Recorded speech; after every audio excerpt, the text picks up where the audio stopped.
ang doktor ng bayan na laging nagbibigay ng health tips sa pamamagitan ng kanyang YouTube channel at Facebook account na si Dr. Willie T. Ong ay lumalaban sa karamdaman niya ngayon. Para sa lahat ng patient sa Pilipinas, gagaling tayo ng sabay. Ito ang teaser ng vlog ni Doc Willie. Sa kanyang YouTube channel ngayong araw ay idinitalya niyang 4 na araw na siyang nakakonfine sa ospital. Nauna rito ay na-admit siya sa ibang ospital sa Maynila na inabot ng 5 araw bago nalipat sa kasalukuyang ospital sa ibang bansa at kung saan siya ngayon.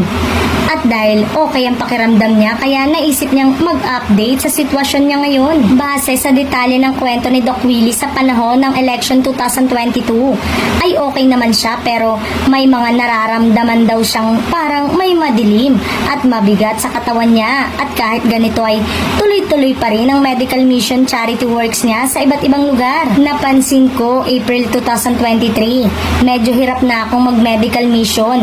Pag mainit ayaw ko na, hindi ko na kaya pag mainit. May hingal, pagod, at paglunok ko parang ayaw na o hirap na. Ang sakit na ito ni Doc Willie ay nakuha raw niya sa sobrang pag-iisip. Kaya kayo, huwag kayong magbabasa ng comment sa Facebook sa mga bashers dahil hindi naman tunay ang mga sinasabi. Sobra kong mahal ang mga Pilipino. Sobra kong mahal ang mahihirap, tapos sasabihin nila ginagamit ko. Sambit pa ni Doc Willie.